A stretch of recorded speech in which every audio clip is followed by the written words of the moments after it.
If I could, let me talk to you really quick. I just want to explain some things. There are some things that I need to get people to understand very clearly.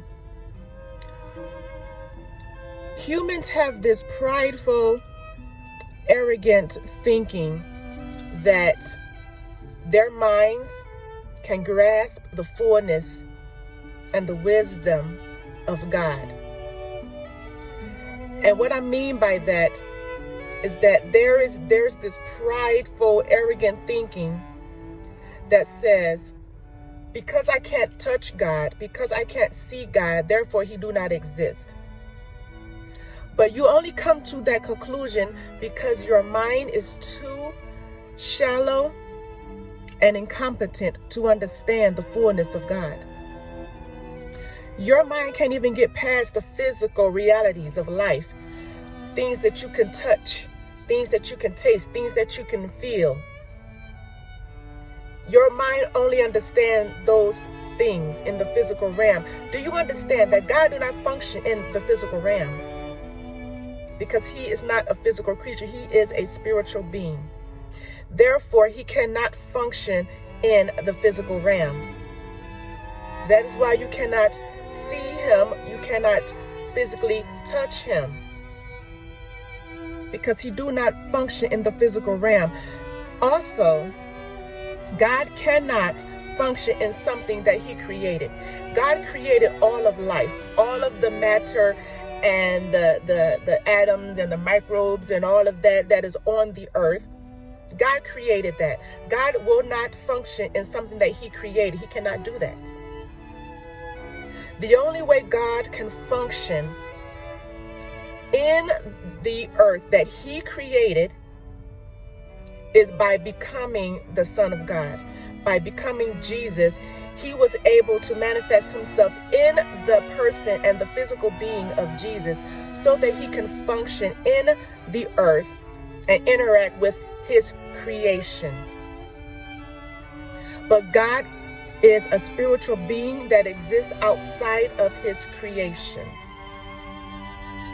So if you're not even able to understand that, what makes you think you know all there is to know about God? You cannot know all there is about God. Your mind isn't omniscient. You're not omnipotent. You're not omnipresent. You can't be everywhere at one time. All of those qualities are qualities of God.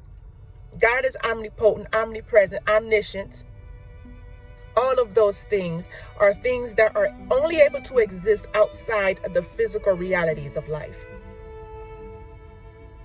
Therefore, oh man, you need to humble yourself. Humble yourself, because if you're basing your understanding only on the limitations your physical brain can go, then you've missed the mark. You cannot comprehend God in all of his fullness.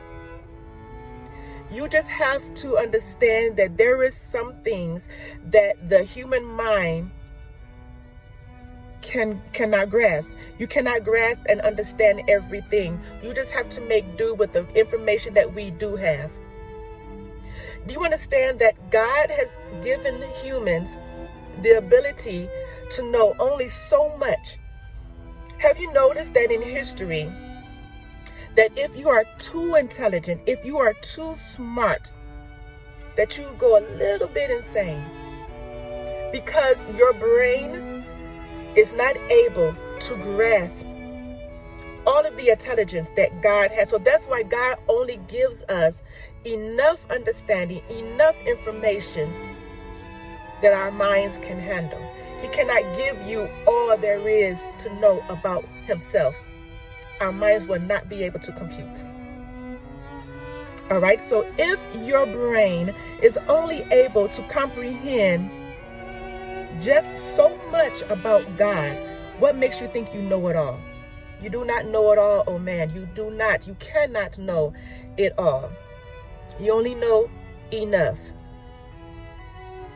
So humble yourself and have that understanding that you only know enough that you need to know in order to function in this life.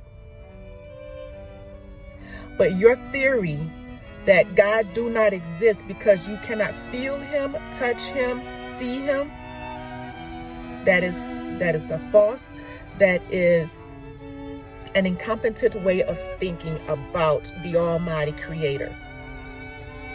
We have to do better.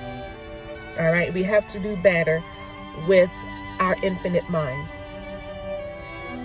Our finite mind, sorry. Yeah? So understand that there is some humility that needs to come into our understanding. Humble yourself and you will do well.